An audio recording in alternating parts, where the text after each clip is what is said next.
Está conosco em direto via Skype, agora para fazermos uma análise sobre a corrida armamentista e também uma preocupação da geopolítica internacional. Sente que estamos, de facto, a assistir a essa corrida, principalmente quando olhamos para as declarações dos políticos europeus nos últimos dias? Esta corrida existe na medida em que há percepção de insegurança, não é? Os Estados vivendo nesta incerteza internacional, que muitas vezes também são os próprios Estados que criam. Atenção, essa incerteza não vem do nada.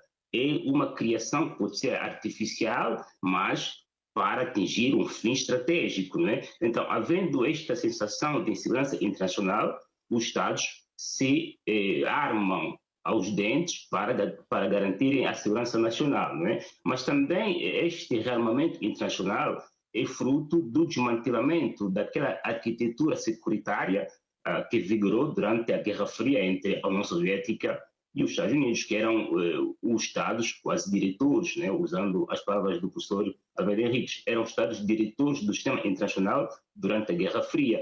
Essa arquitetura tendo sido desmantelada, estamos aqui a falar, por exemplo, do acordo INF, do acordo ABM, do acordo dos seus abertos.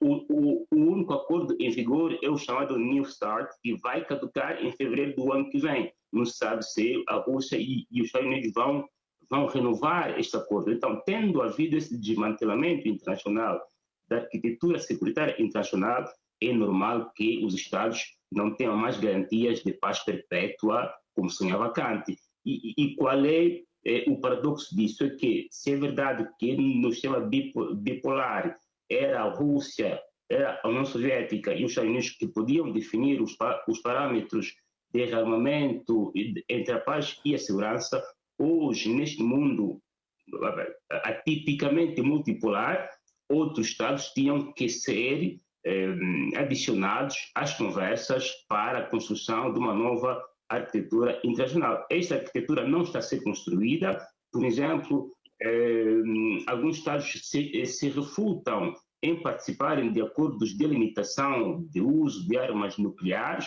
Outros Estados que eram Estados não nucleares hoje têm armas nucleares. Outros têm, mas dizem que não as têm. Então, como é que fica? Quem é que vai ordenar a arquitetura securitária internacional? E depois qual é o caricato? Vamos lá, o caso concreto do continente africano. O continente africano assinou na década de 90 o acordo de Telindamba, que lhe exclui da possibilidade sequer de sonhar participar dos Estados que possam ter armas nucleares, não é? O que é caricato, é quase dizer para nós somos pacifistas até a medula, não queremos ter sonhos nucleares, então a nossa zona é zona off-limits no que toca às armas nucleares. Só que qual é o paradoxo? Como dizia, é que em caso de guerra nuclear, a África não seria poupada, não estará poupada dos efeitos da sua radiação. Ou seja, é um sistema, é um clima de insegurança criado de forma artificial, estrategicamente criado para, enfim, redesenharem essa luta geopolítica pelo controle das principais áreas do mundo, que leva a que outros Estados, os mesmos Estados, se rearmem até aos dentes. E nisso, qual tem sido o papel dos Estados africanos? Por exemplo, países que têm uma história mergulhada em conflitos nacionais, como é que ainda nem sequer conseguem fabricar uma bala, não é? Continuamos a comprar armas para nos defender, só que quem as vende agora também coloca limitações, restrições, e são os mesmos que amanhã podem, se quiserem, decidir invasões contra esses Estados. Então, o continente africano vive nesta incerteza.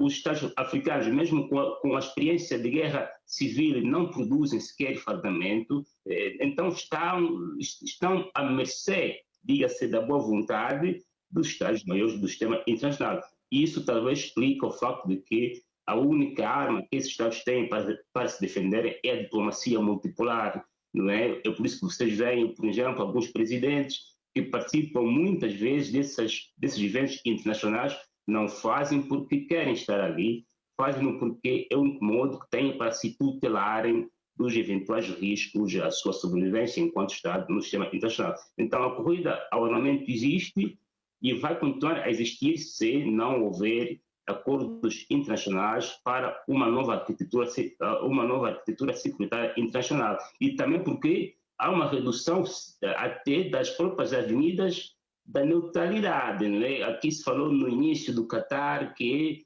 é a sede da mediação, porque a própria Europa ocidental, que no passado era o epicentro da neutralidade, neste conflito mostrou-se o Estado, quer dizer, adotou uma posição de alinhamento. Aqui estamos a falar, por exemplo, da Finlândia e da Suécia, que na Guerra Fria eram lugares de discussão para os acordos bilaterais, entraram para a NATO, estando na NATO, deixam de ser Estados neutrais, não é?